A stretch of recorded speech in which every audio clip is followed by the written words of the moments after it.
The blizzard struck the Wyoming mountains without mercy, and Xander Grayson knew he had made the worst mistake of his life when he opened his eyes the next morning and saw nothing but white fire burning through his skull. He had been chasing a horse thief through the Bighorn Mountains for 3 days straight, determined to recover the stolen Mustangs that belonged to the rancher who had hired him. The snow had been falling steadily, but Xander was a stubborn man, 26 years old, and convinced of his own invincibility after years of tracking outlaws across the Western Territories. When he finally cornered the thief near a rocky outcrop and recovered the horses, he had celebrated his victory by making camp without proper shelter, too exhausted to care about the reflection of sunlight on endless white snow. Now, in March of 1884, he was paying the price. His eyes felt like someone had poured hot coals directly into the sockets. Every blink sent fresh waves of agony through his head. He could make out shapes, vague shadows, but nothing more. The world had become a painful blur of white and gray.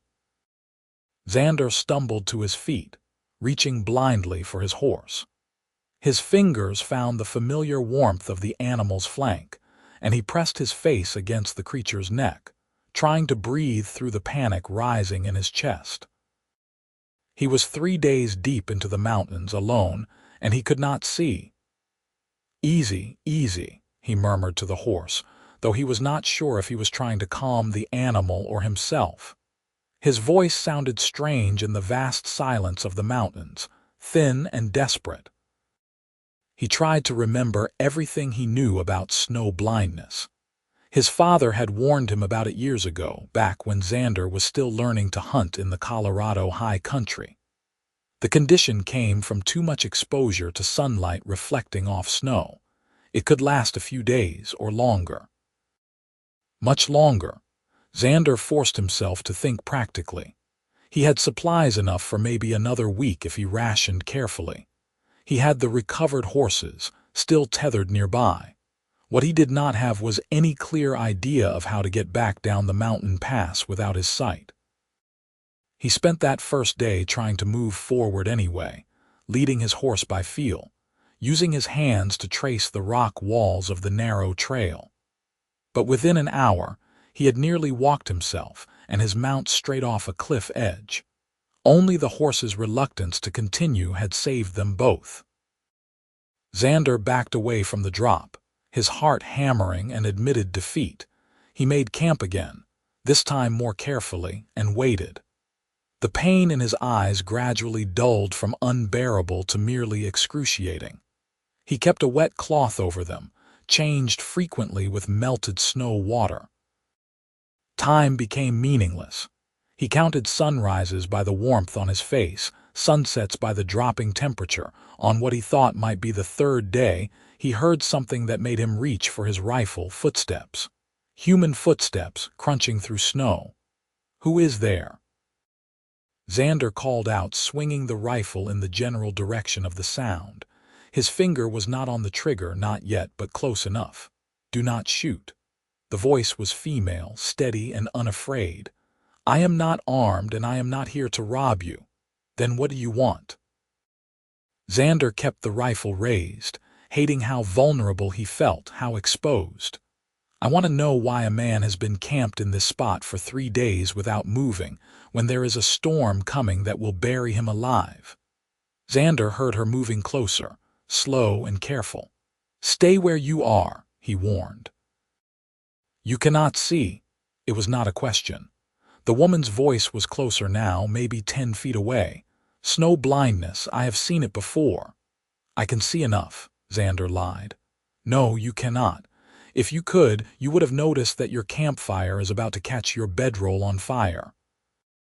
Xander smelled it then, the acrid scent of burning wool. He lunged forward, dropping the rifle, his hands searching desperately for the bedroll. The woman was faster.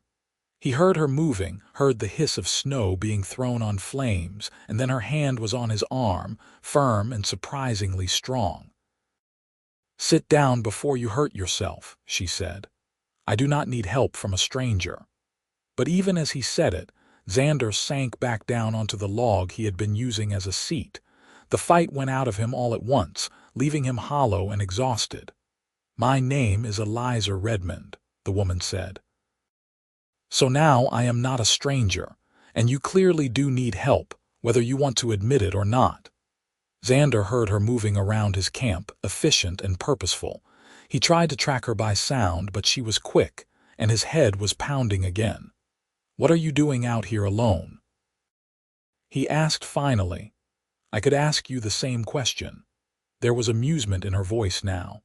"But since you asked first, I will tell you. I am a photographer.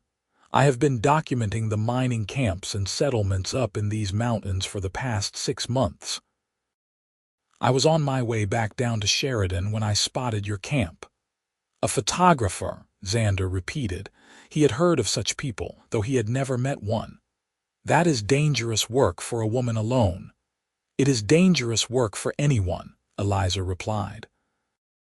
"But I am careful, and I know these mountains better than most men who ride through them thinking they are invincible." The rebuke was gentle but unmistakable. Xander felt his face heat with embarrassment. "I was tracking horse thieves," he said defensively, "and you caught them. One of them. Recovered the horses. Then you did your job." Eliza's voice was closer again. He felt her kneel down beside him. "Now let me see your eyes. They are fine.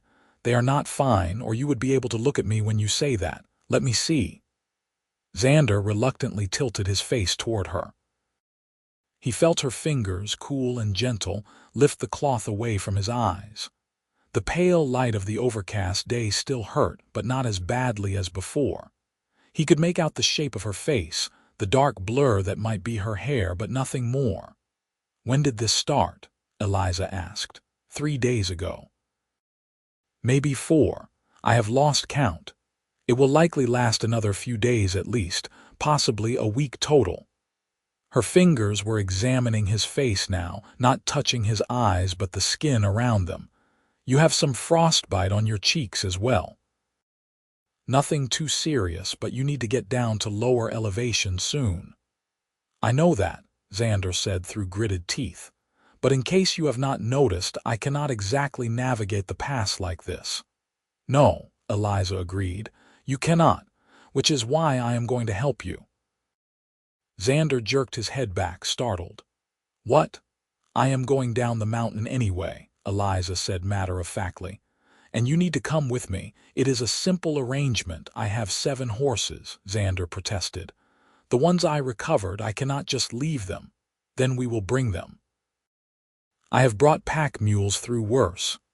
"Why would you do this?" Xander asked. The question came out harsher than he intended, suspicion sharpening his tone. "What do you want in return?" There was a long pause. When Eliza spoke again, her voice was quieter, with an edge of something Xander could not quite identify. "6 years ago, my brother went up into these mountains during winter. He was prospecting, convinced he had found a rich silver vein.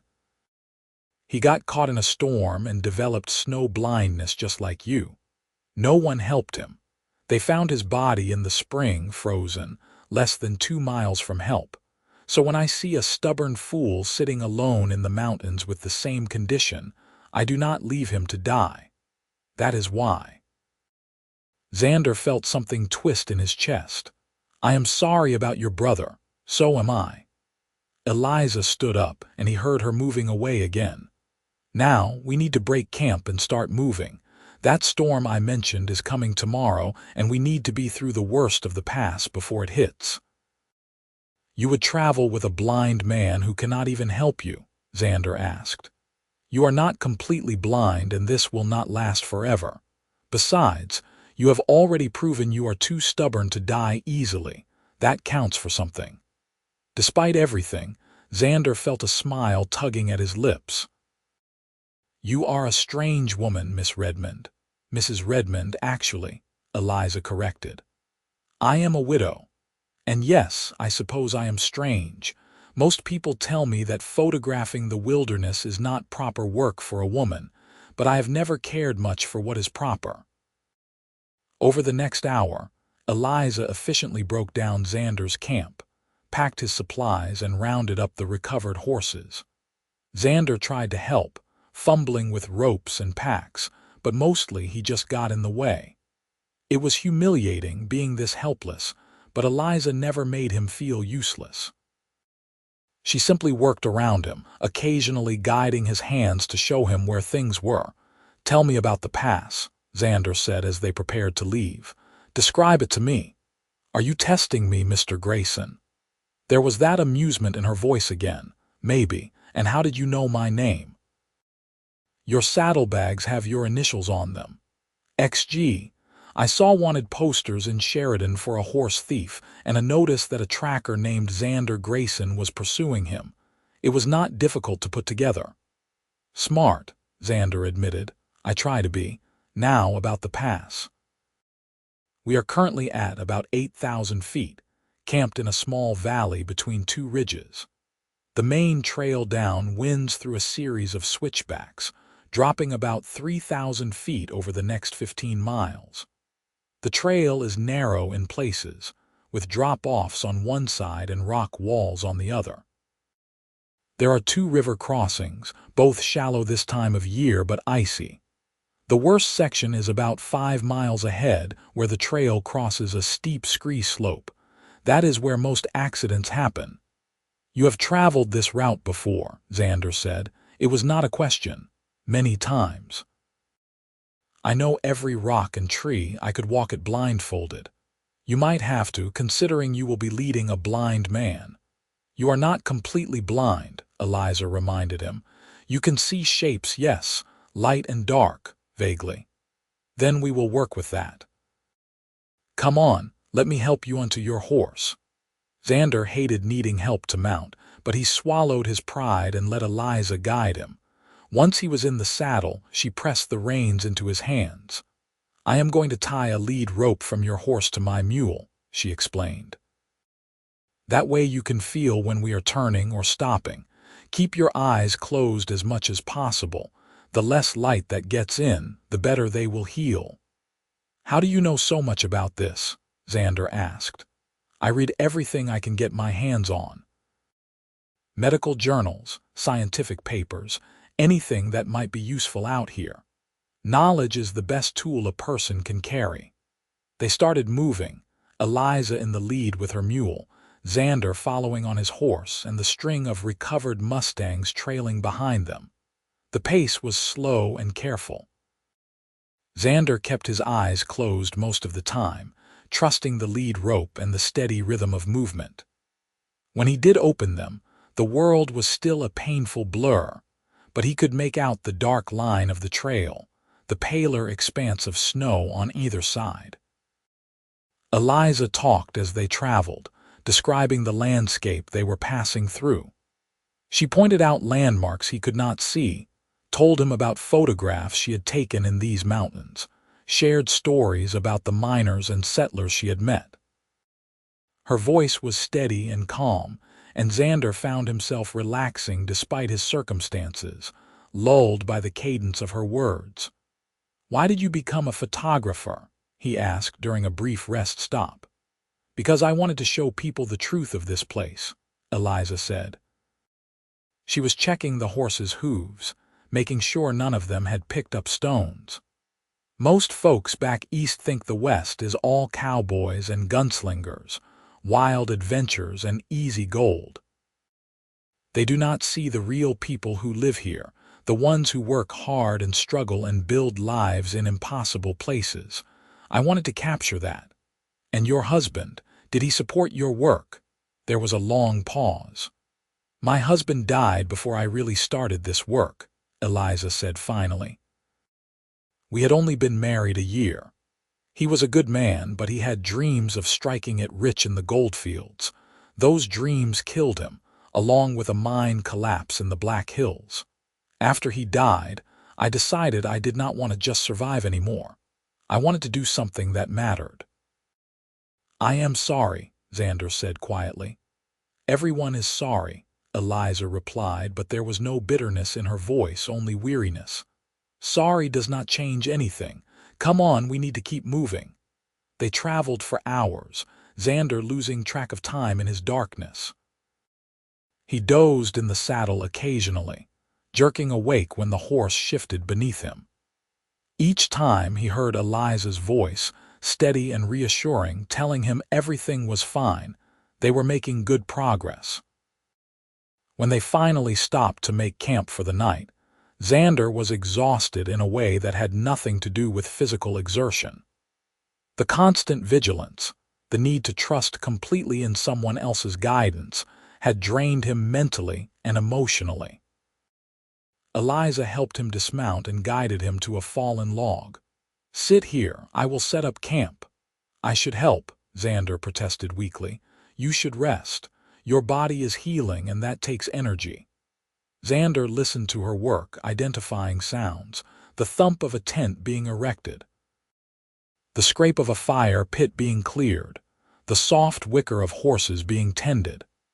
Eliza worked with practiced efficiency, never wasting a movement. When the fire was crackling and Xander could feel its warmth on his face, Eliza came to sit beside him. She pressed a tin cup into his hands. "Coffee," she said, "hot and strong." Xander sipped it carefully. It was indeed strong, with a slightly bitter taste that was somehow comforting. "Thank you," he said, "for all of this. You are welcome." Eliza was quiet for a moment, and Xander wished desperately that he could see her face, read her expression. "Can I ask you something?" "Of course." "Do you enjoy your work, tracking down outlaws and thieves?" Xander considered the question. "I am good at it," he said finally. "I understand how criminals think, how they move. I can read signs that other people miss. But do I enjoy it? I do not know. It is lonely work. You spend weeks, sometimes months, alone in the wilderness, chasing people who would kill you without a second thought if they got the chance. The pay is decent when you actually collect, but there is no home to go back to, no one waiting for you. Is that what you want? A home? Someone waiting, maybe." Xander took another sip of coffee. "I grew up on a ranch in Colorado. My father raised cattle, broke horses. It was a good life, simple and honest. After he died, my mother remarried and moved to San Francisco. The ranch was sold. I drifted for a while, did some work as a ranch hand, then fell into tracking work almost by accident. That was 5 years ago. I have been doing it ever since." "Do you miss the ranch life?" "Every day," Xander admitted. "But I do not have the money to buy land, and I am not sure I would even know what to do with it if I did. The West is changing. The open range is disappearing. Everything is being fenced and claimed and civilized." "Some people would say that is progress," Eliza observed. "Maybe. But something is being lost too." They were quiet for a while, listening to the fire crackle and the horses shift in their makeshift corral. Xander became aware of how close Eliza was sitting, her shoulder almost touching his. He could smell wood smoke and something else, something faintly floral that might have been soap or perfume. "Tell me what you look like," Xander said suddenly. "I have been talking to you all day, and I have no idea what you actually look like." Eliza laughed, a warm sound that made something in Xander's chest tighten. "That is a bold question, Mr. Grayson. I do not mean it in a bold way, I just want to be able to picture you. Right now you are just a voice in the darkness. Fair enough." Eliza shifted slightly. "I am 24 years old. I have dark brown hair that I usually wear in a braid because it is practical. Brown eyes. I am told I am too tall for a woman and too thin, but that is what happens when you spend most of your time hiking through mountains carrying heavy camera equipment. I have calluses on my hands from handling horses and pack mules. My face is probably sunburned and windburned most of the time. Is that enough detail for you?" "It is a start," Xander said, "though I am betting you are leaving out the parts that matter. Such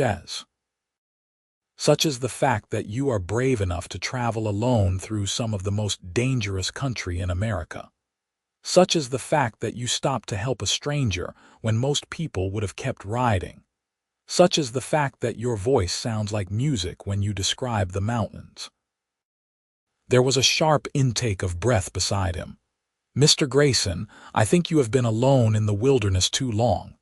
"Xander," he corrected. "And maybe I have, or maybe I am just telling the truth." "You cannot even see me," Eliza protested, but there was something in her voice now, something uncertain and pleased all at once. "I do not need to see you to know courage when I encounter it," Xander said. They did not talk much after that, but the silence felt different now, charged with possibility. Eliza made a simple meal of beans and hardtack, guiding Xander's hands to the food. After they ate, she checked his eyes again, her fingers gentle as she tilted his face toward the firelight. "The inflammation is going down," she reported. "You are healing, but it will still be several more days at least." "Will I get my full sight back?" Xander asked the question that had been haunting him. "In most cases, yes. Snow blindness is temporary. But you need to be patient and let your eyes heal properly. That means keeping them covered as much as possible." "I am not very good at being patient." "I noticed," Eliza said dryly. "Now get some rest. We have a long day tomorrow, including that treacherous scree slope I mentioned." Xander lay down in the tent Eliza had erected, wrapped in his bedroll, and listened to her move around outside, banking the fire, checking the horses one more time. He heard her finally enter the tent and settle into her own bedroll on the opposite side. "Eliza," he said into the darkness. "Yes." "Why did you say you were Mrs. Redmond earlier? Being a widow, you could go back to Miss. Most women do." "Because Mrs. offers a certain amount of protection," Eliza replied. "Men are less likely to bother a widow than an unmarried woman. It is a small deception, but a useful one." "Is that the only reason?" Another pause. "I suppose I am not ready to let go of being married," Eliza said softly. "Even if my husband is gone, I still have the memories. They are worth holding on to." "He was lucky to have you," Xander said. "I was lucky to have him," Eliza corrected. "Even if it was only for a short time." "Good night, Xander." "Good night." Xander lay awake for a long time, thinking about this unexpected woman who had entered his life. He had met many people in his years of wandering, but no one quite like Eliza Redmond.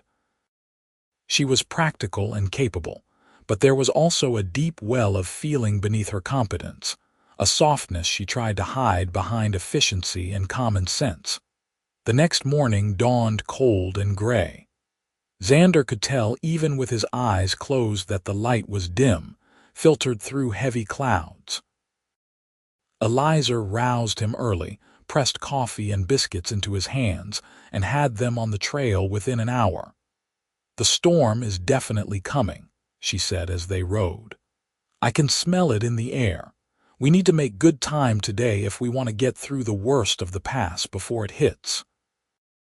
"How far do we have to go?" Xander asked. "Another 10 miles to reach the lower valley where we will be safer. But those 10 miles include the scree slope and both river crossings. It will not be easy." She was right. The trail grew steadily worse as the morning wore on. Xander could feel the angle of the ground changing beneath his horse, felt the animal's muscles bunching differently as they navigated steeper terrain. Several times, Eliza stopped them, dismounted, and led the animals by hand through particularly difficult sections. When they reached the scree slope, Eliza spent a long time examining it before she spoke. "This is going to be dangerous," she said bluntly. "The slope is loose rock and gravel, very unstable. One wrong step and we could trigger a slide. I need you to trust me completely. Do not second-guess anything I tell you to do." "Understood, understood," Xander agreed, his heart hammering. "We are going to go across one at a time. I will take the horses first, get them across to stable ground, then I will come back for you." "No," Xander said immediately. We go together, or we do not go at all. Xander, that is foolish. If something goes wrong, we could both be caught in a slide. And if something goes wrong while you are alone, I will be stuck on this side of the mountain with no way to cross and no way to help you. We go together. Eliza was silent for a long moment. You are the most stubborn man I have ever met. So I have been told. Are we doing this or not? We are doing this, Eliza said, and Xander heard resignation and something that might have been respect in her voice. Stay close behind me. Keep your horse on the uphill side of the trail. Move steadily but not too fast. If you feel the ground shifting, stop immediately and wait for it to stabilize. They started across. Xander kept his eyes open despite the pain because he needed to see something, anything, to help him keep his balance. The world was a blur of gray and white, but he could make out the darker line of Eliza ahead of him, could see the vague shape of her mule. He focused on that, blocking out everything else. Halfway across, he heard a sound that turned his blood to ice. A low rumble coming from above them. Keep moving, Eliza called back, her voice sharp with urgency. Do not stop. Xander urged his horse forward. The animal was frightened. He could feel it in the tension of its body, but it obeyed. Behind them, the rumble grew louder. Xander heard rocks beginning to tumble down the slope, gathering speed and mass. Faster, Eliza shouted. They broke into a trot, dangerous on the unstable ground but necessary. Xander could hear the slide now, a roaring chaos of stone and debris. His horse stumbled, nearly went down but recovered. Xander gripped the saddle horn and prayed. Then they were across, on solid ground, and Eliza was grabbing his horse's bridle, pulling them away from the edge. The slide continued for another few seconds, sending a cloud of dust and debris across the place they had just crossed. When it finally stopped, the silence was deafening. Is everyone all right? Eliza demanded, her voice shaking slightly. The horses, we are fine, Xander managed. His heart was racing so fast he thought it might burst. I am fine. That was too close. They did not move for several minutes, both of them trying to calm their nerves and their animals. Finally, Eliza spoke again. That was brave staying with me. That was terrifying, Xander corrected, but there was no way I was letting you cross alone. Why? The question was soft, almost lost in the wind that had started to pick up. Because I am starting to realize that meeting you might be the best thing that has happened to me in a very long time, Xander said honestly. And I do not want anything to happen to you. He could not see Eliza's expression, but he heard her sharp intake of breath. For a moment he thought she might say something, but then the moment passed and she was all business again. We need to keep moving. The storm is almost here. They pushed on, reaching the first river crossing around midday. The water was shallow but bitterly cold, moving fast over a rocky bed. Eliza guided them across carefully, taking no chances. The second crossing was easier, and by late afternoon they had descended far enough that the terrain began to level out.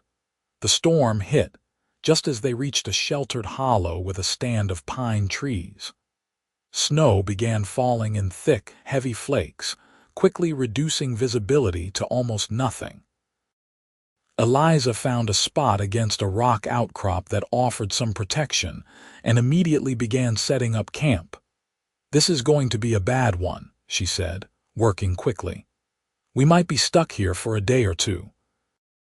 Xander helped as much as he could, mostly just holding things while Eliza secured them.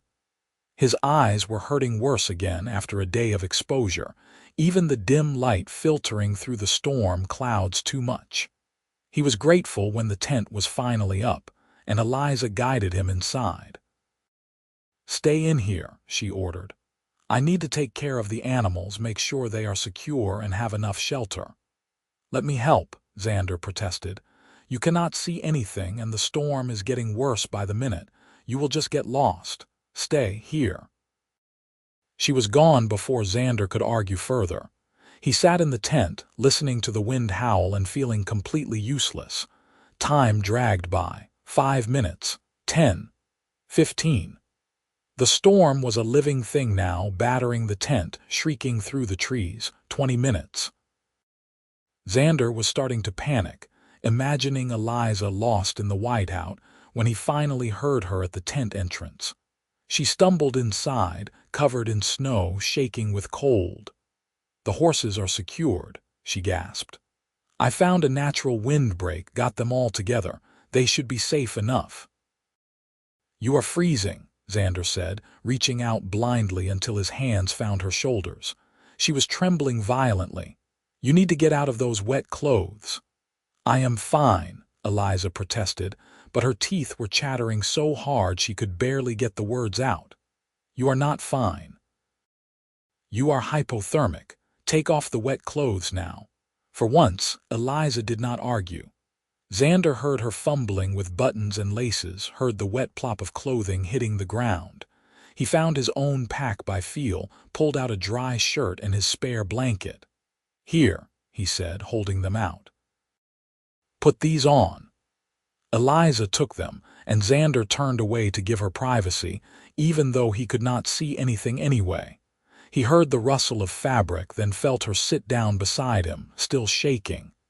"You need to warm up faster than that," Xander said. He hesitated, then added, "We need to share body heat. It is the quickest way."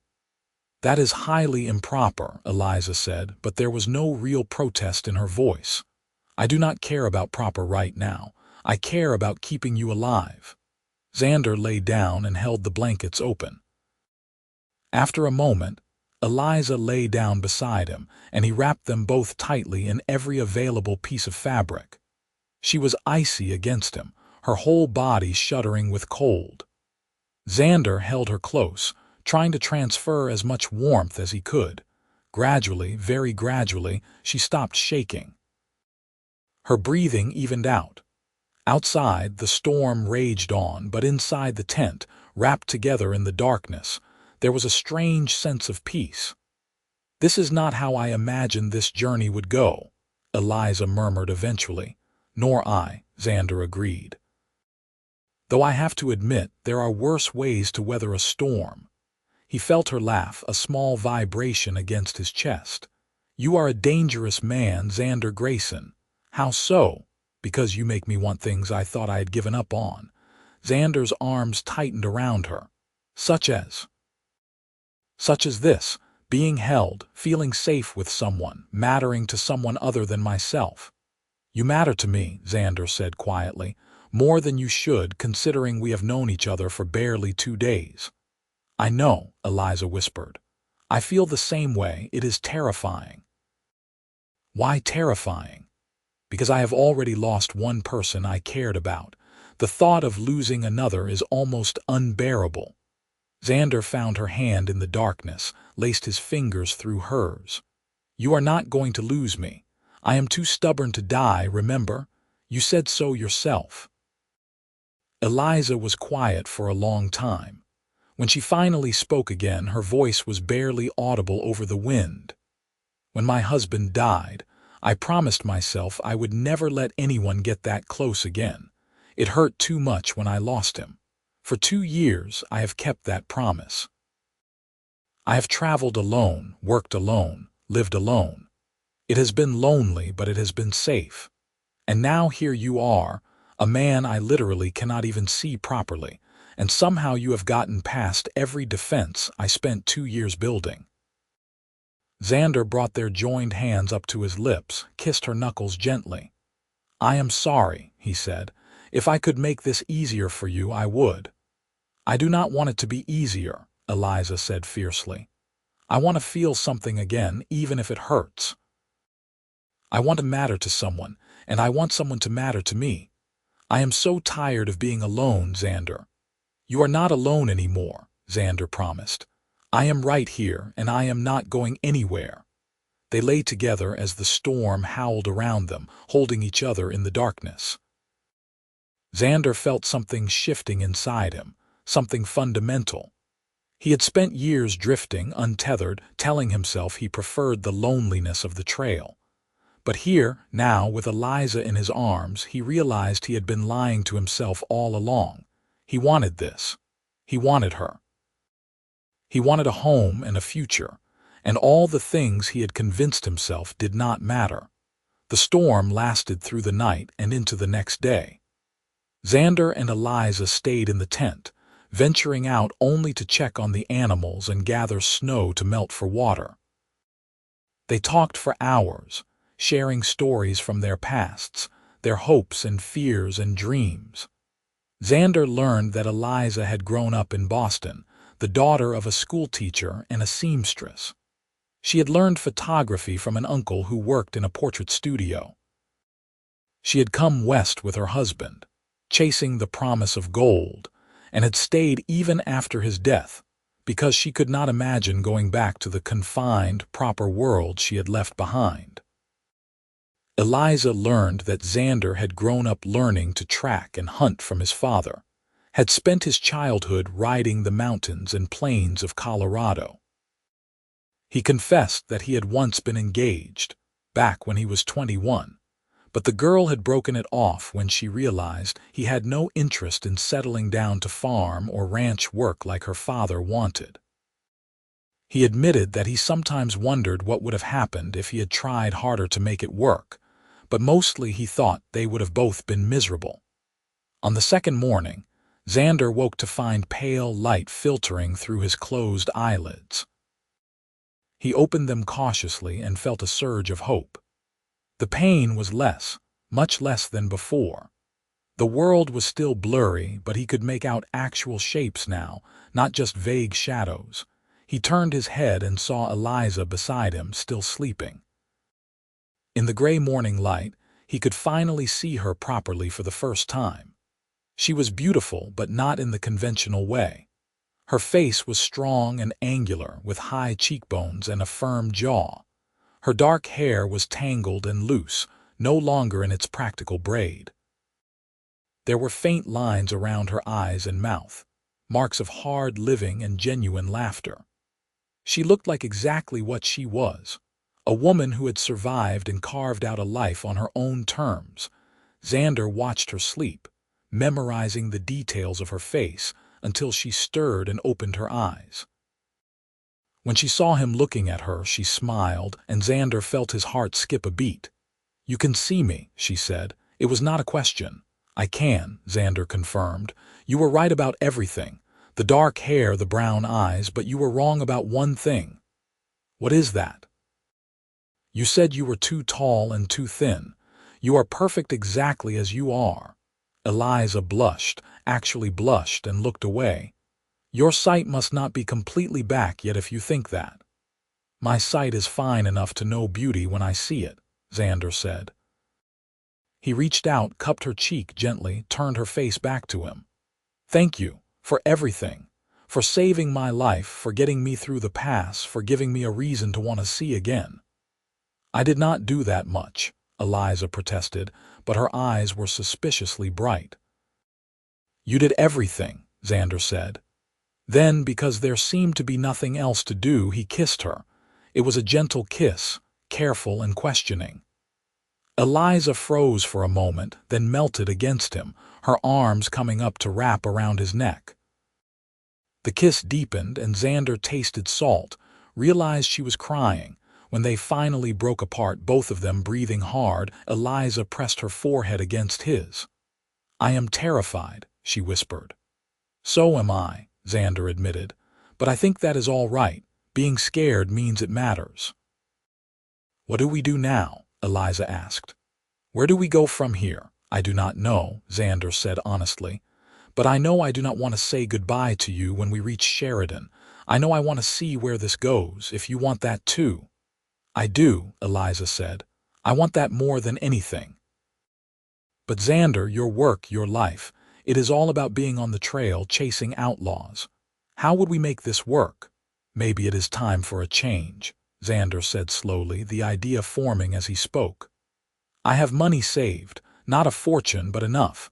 I could buy some land, start a small ranch." Nothing big, just enough for a few horses, maybe some cattle. You could continue your photography work. We would have a home base, but you could still travel when you needed to. I could come with you, help you carry your equipment, watch your back. You would give up tracking work. Eliza sounded doubtful. I would give it up in a heartbeat for a chance at building a real life, Xander said. For a chance at building that life with you. Eliza pulled back enough to look at him properly. You are serious. Completely serious. I know this is fast. I know we have only known each other for a few days. But Eliza, sometimes you just know. And I know that I have never felt about anyone the way I feel about you. I know that the thought of riding away from you makes me feel like someone is tearing out my heart. I know that I want to wake up next to you every morning and fall asleep beside you every night. Is that crazy? Probably, Eliza said, but she was smiling through her tears. But I feel the same way. I think I started falling for you the moment you tried to threaten me with that rifle while you were blind as a bat and half frozen. You were so determined to be tough and self-sufficient, but I could see how scared you were underneath. I wanted to take care of you. And then I got to know you and I realized I did not just want to take care of you. I wanted to be with you. They kissed again, and this time there was no hesitation, no holding back. When they finally emerged from the tent an hour later, the storm had passed, leaving the world blanketed in fresh snow that glittered in the weak sunlight. They broke camp quickly, eager now to reach the lower elevations and start planning their future together. Xander's sight continued to improve as they traveled, the world coming back into focus a little more with each passing hour. By the time they reached Sheridan 3 days later, he could see almost normally, with only occasional blurriness and sensitivity to bright light. Sheridan was a bustling town, full of miners and ranchers and businessmen. Eliza had a small room at a boarding house where she kept her photography equipment and the belongings she did not carry with her on the trail. They returned the recovered horses to the grateful rancher who had hired Xander, and he collected his fee. That night, they sat in the boarding house parlor, making plans. There is land available south of here, near Buffalo, Xander said, studying a map he had purchased from the land office. Good grazing land with access to water. It is not cheap, but with what I have saved and the money from this last job, I could afford a decent parcel. Buffalo, Eliza repeated thoughtfully. That would be a good central location for my work. I could easily travel to the mining camps in the Bighorns or south to the settlements near Fort Fetterman. Then Buffalo it is, Xander said. We can go look at the available land tomorrow if you want. There is something we need to do first, Eliza said, her tone suddenly serious. What is that? We need to get married, Eliza said bluntly. Before you buy land, before we start building a life together. I know it seems rushed, but Xander, if we are going to do this, I want to do it properly. I want to be your wife, not just the woman living with you. People talk, especially about women who do not conform to expectations. I already have enough of a reputation for being strange. I do not need to add scandalous to it. Xander grinned. Eliza Redmond, are you proposing to me? I suppose I am, Eliza said, lifting her chin defiantly. Is that a problem? Not at all, Xander said. He got up, came around the table, and knelt beside her chair. But if we are doing this properly, let me do it right. Eliza Redmond, will you marry me? Will you let me spend the rest of my life trying to be worthy of you? Will you let me wake up next to you every morning and fall asleep beside you every night? Will you let me help you carry your camera equipment and build a life with you that is equal parts adventure and home? Eliza was crying again, but she was also laughing. Yes, she said. Yes to all of it. Yes to everything. They were married 3 days later in a simple ceremony at the small church in Sheridan. The minister seemed slightly surprised by their haste, but asked no questions. Eliza wore a simple dress she had bought at the dry goods store, and Xander wore his best shirt and a new vest. There were no guests except for the minister's wife, who served as witness. When the minister pronounced them husband and wife, Xander kissed Eliza and felt something settle into place in his chest, a sense of rightness he had never experienced before. They spent their wedding night in a proper hotel, and in the morning they set out for Buffalo. The land Xander had inquired about was everything the agent had promised. It was a beautiful parcel of 300 acres, with rolling grassland, a good creek running through it, and a stand of cottonwood trees that would provide shade and windbreak. There was even a small cabin already on the property, built by a homesteader who had given up and moved back east. "It is perfect," Eliza breathed, standing on a small rise and looking out over the land. "It will be a lot of work," Xander warned. "The cabin needs repairs. We will need to build corrals and outbuildings. It will take time to get a herd established." "I am not afraid of hard work," Eliza said.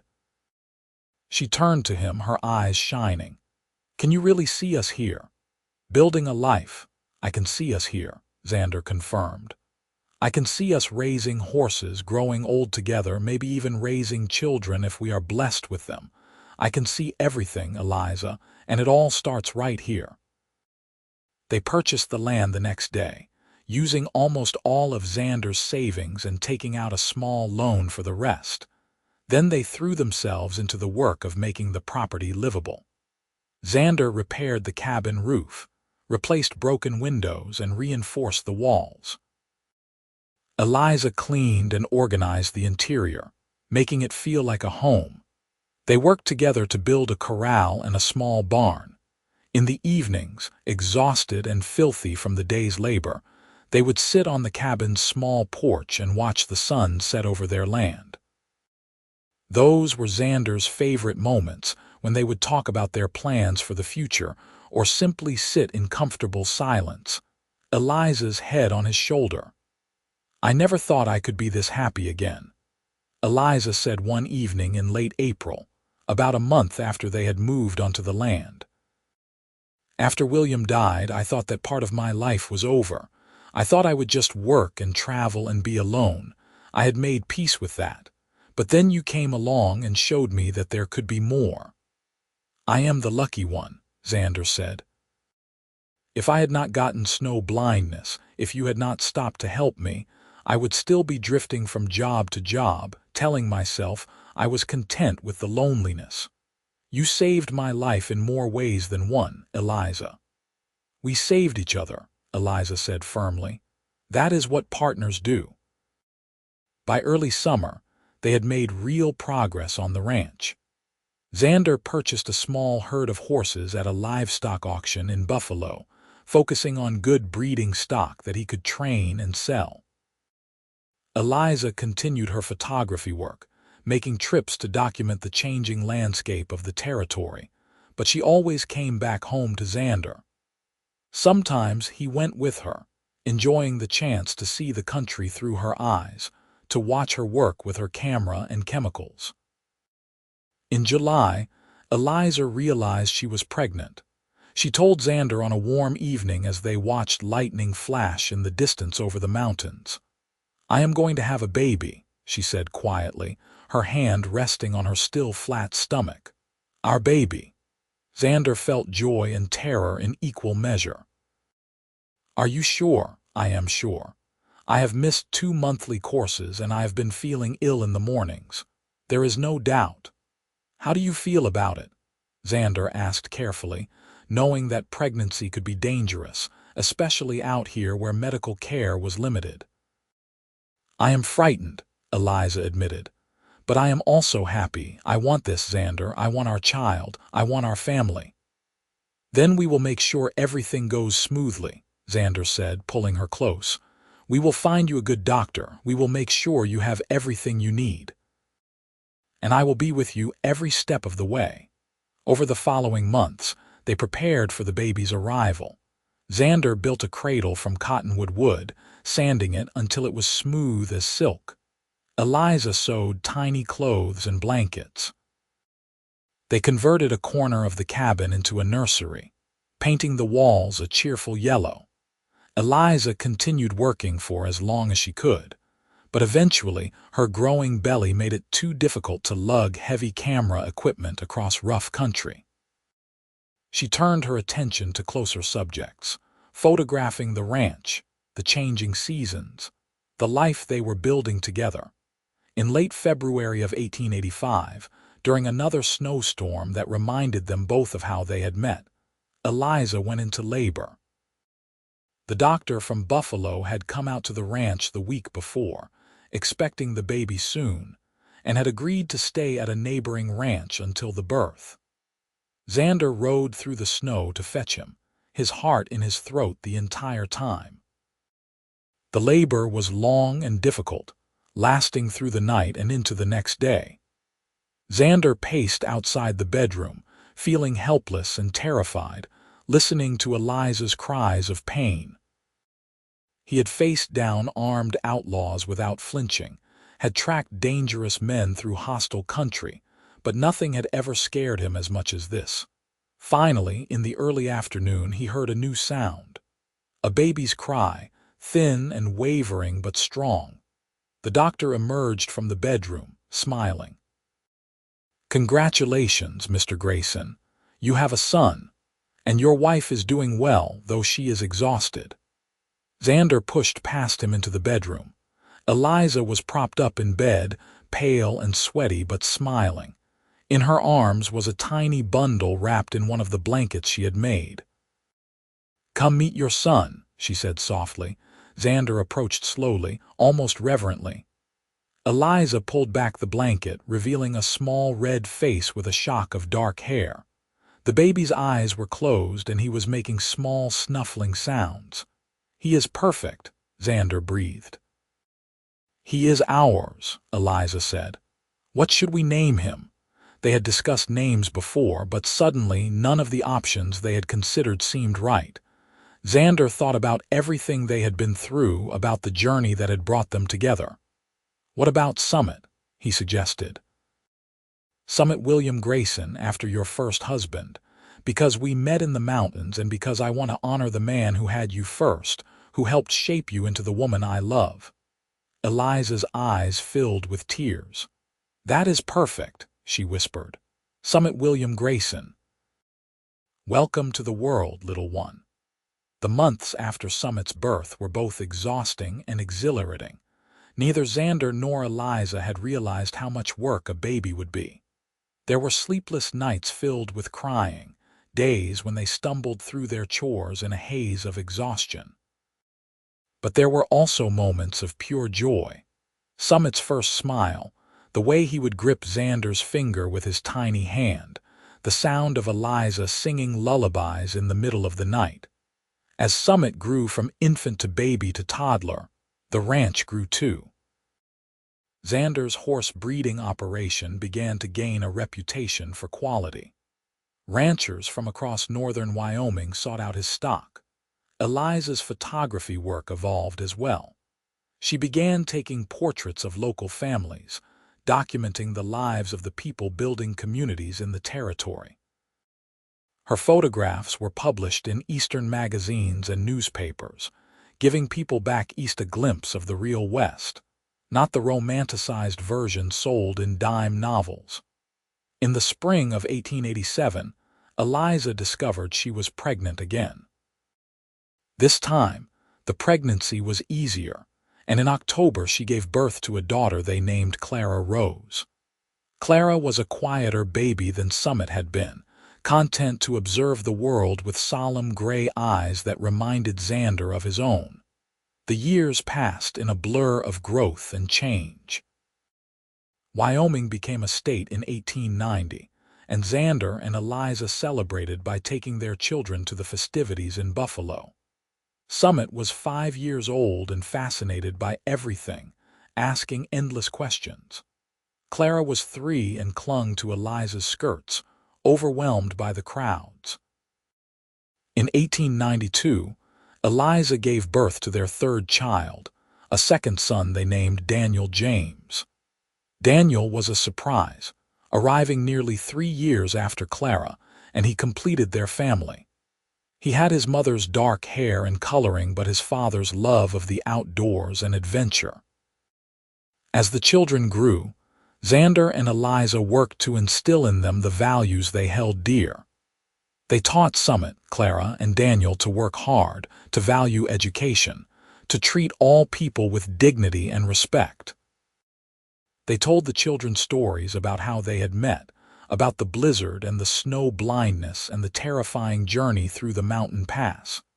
"Your mother saved my life," Xander would say, pulling Eliza close.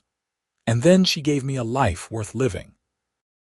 Your father gave me a reason to stop hiding from the world," Eliza would add. "He reminded me that love is worth the risk of pain, that building a life with someone is worth the fear of loss."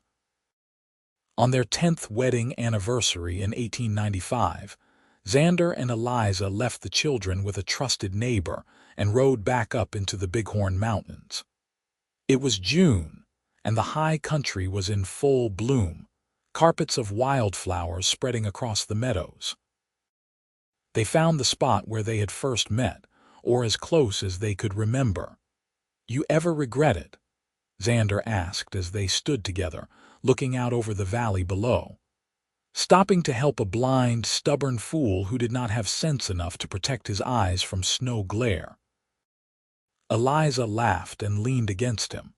"Not for a single moment. Do you regret trusting a strange woman who appeared out of nowhere and insisted on leading you through a mountain pass during a blizzard?" "Never," Xander said. He turned her to face him, cupped her face in his hands. "You are the best thing that ever happened to me, Eliza Grayson. Every single day I wake up grateful that I lost my sight for those few days because it led me to you." "I am grateful too," Eliza said softly, "for all of it, the fear, the uncertainty, the risk. It was all worth it to have this life with you." They kissed there on the mountain, surrounded by wildflowers and memories, and Xander thought about how strange and wonderful life could be.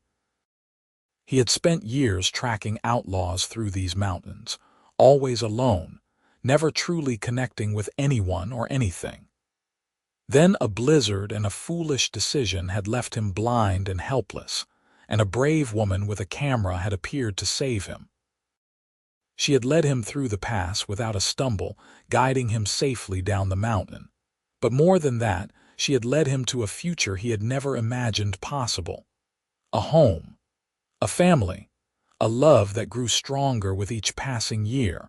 The ranch continued to prosper over the years.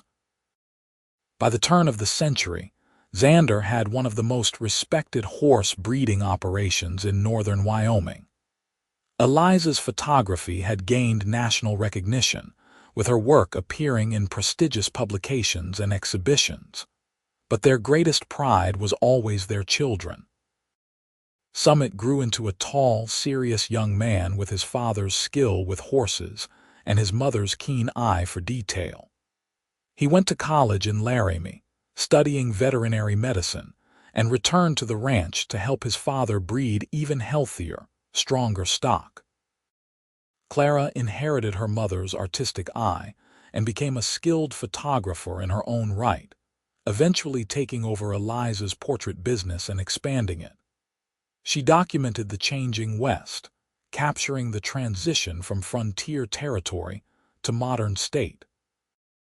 Daniel, the youngest, had his parents' shared love of adventure. He worked as a wilderness guide, taking tourists into the Bighorns and showing them the beauty and danger of the high country. He carried with him the stories of how his parents had met, telling clients about the importance of respecting the mountains and being prepared for the unexpected. As Xander and Eliza grew older, they spent more time simply enjoying the life they had built together. On warm summer evenings, they would sit on the porch Xander had expanded and improved over the years, watching the sun set over land that had become so familiar it felt like an extension of themselves. "Do you remember that night in the tent?" Eliza said one evening in the summer of 1910, when we were trapped in the blizzard, and I told you I was terrified of caring about someone again. I remember, Xander said. His hair was gray now, and there were lines etched deep around his eyes, but when he looked at Eliza, he still saw the brave woman who had appeared out of nowhere to save him. You said you had spent 2 years building walls to keep people out. And you tore them all down in a matter of days, Eliza said, shaking her head in wonder. 25 years, Xander. We have been married for 25 years, and I fall in love with you more deeply every single day. The feeling is entirely mutual, Mrs. Grayson, Xander said, bringing her hand to his lips. Though I have to say, I fall in love with you more every single hour, which I think means I love you more than you love me. Eliza laughed, the sound as warm and musical as it had been the first time Xander heard it in those mountains so long ago. You are still competitive about the strangest things. Only with you, Xander said. Because you are the only person who has ever made me want to compete, to be better, to deserve the gift of your love. They sat in comfortable silence, as the sky turned from gold to pink to deep purple. 3 grandchildren played in the yard, Summit's 2 boys and Clara's daughter, their laughter carrying on the evening breeze. Daniel was inside, visiting for a few days between guiding trips, and Xander could hear him talking with his siblings, their voices a pleasant murmur through the open windows. We did well, Eliza said softly. Did we not? With our life, with our children, with all of this. We did better than well, Xander said. We built something lasting, something real, and we did it together from the very beginning. From the moment I found you blind and stubborn on that mountain, Eliza agreed with a smile. From the moment you refused to leave me there to die, Xander corrected. You gave me back my sight, Eliza, not just my physical sight, though you did that too. You gave me the ability to see what really mattered in life. You gave me a vision of what the future could be. And you gave me the courage to try again, Eliza said, to risk my heart one more time, to believe that love could be worth the pain of potential loss. Was it worth it? Xander asked, even though he knew the answer. Every single moment, Eliza said firmly. Every joy, every challenge, every sleepless night with a sick child, every worry about money or drought or harsh winters. All of it was worth it to have this life with you. As twilight deepened into night, stars began to appear overhead, the same stars that had shone down on them during that first journey through the mountains. Xander thought about the man he had been then, alone and directionless, and the man he had become. The difference was entirely due to the woman sitting beside him. I love you, he said, simple and direct. I have loved you since you appeared out of that snowstorm like an angel sent to save me. I will love you until my last breath, and if there is anything beyond this life, I will love you there too. I love you too, Eliza said, tears glistening in her eyes. You are my great adventure, Xander Grayson, not the mountains I photographed or the places I traveled. You. Building this life with you has been the greatest adventure I could have ever imagined. They kissed, gentle and sweet, a kiss that spoke of decades of love and partnership and shared joy. When they finally pulled apart, Eliza rested her head on Xander's shoulder, and they watched the stars come out together. The years continued to pass.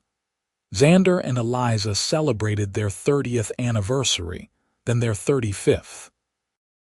They welcomed more grandchildren and watched their children build successful lives.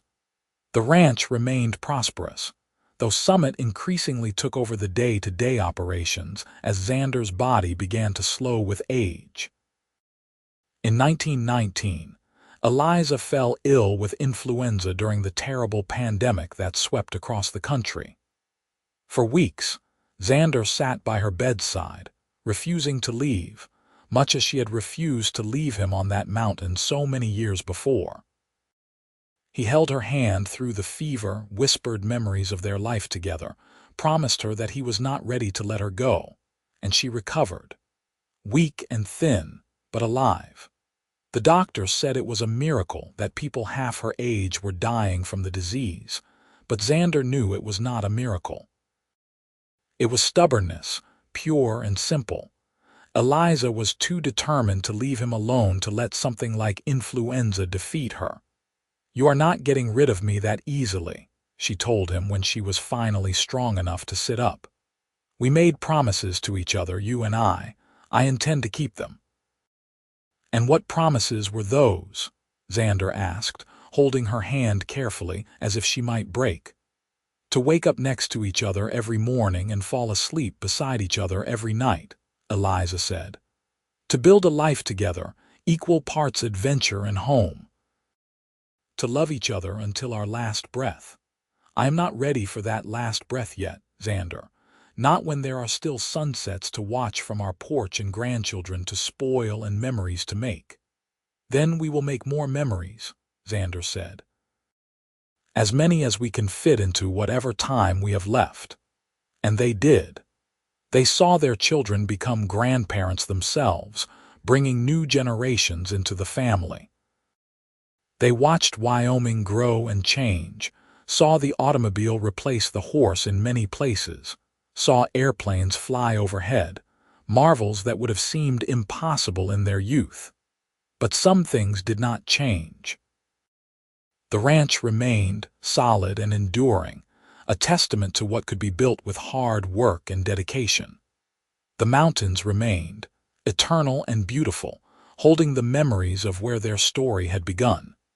In the summer of 1925, Xander and Eliza celebrated their 40th wedding anniversary. The entire family gathered at the ranch, 3 children, 11 grandchildren, and 2 great-grandchildren filling the house with noise and laughter.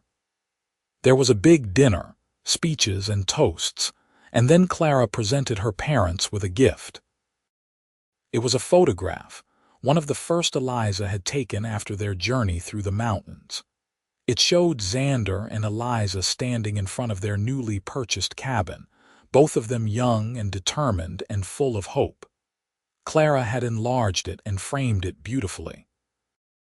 "To remind you of where it all started," Clara said, "and to show you how far you have come." Xander and Eliza stood looking at the photograph, holding hands, remembering. They were old now, their bodies worn by decades of hard work and life. But when Xander looked at Eliza, he still saw the brave woman who had led him through the pass without a stumble. And when Eliza looked at Xander, she still saw the stubborn, determined man who had shown her that love was worth the risk. "Thank you," Eliza said to her daughter, pulling Clara into a hug. "It is perfect." That night, after everyone else had gone to bed, Xander and Eliza sat on their porch one more time watching the stars. 40 years, Eliza marveled. "It seems like yesterday, and it seems like a lifetime all at once." "It has been a good lifetime," Xander said. "The best I could have hoped for." "Do you ever think about what might have happened if I had not stopped that day?" Eliza asked. "If I had just kept riding, left you there on the mountain?" "Sometimes," Xander admitted, "but not often, because you did stop. You did help me. And everything that came after, everything we built together, it all happened because you were brave enough and kind enough to help a stranger in need." "I helped a stranger," Eliza agreed, "but I gained a husband, a partner, a love that has sustained me through everything. I think I got the better end of that bargain." "We both did," Xander said. He stood slowly, his joints protesting, and pulled Eliza to her feet. "Come on, let us go to bed. We have a promise to keep." "What promise is that?" Eliza asked, though she was smiling because she knew. "To fall asleep beside each other every night," Xander said, "and to wake up next to each other every morning, for as long as we both shall live." They walked inside together, hand in hand. just as they had walked through life together for 40 years. Behind them, the mountains rose dark against the starlit sky, eternal and unchanging, holding the story of two people who had found each other in the most unexpected way and had built a love that would last forever. And in the morning, true to their promise, they woke up beside each other again, ready to face whatever the new day would bring together.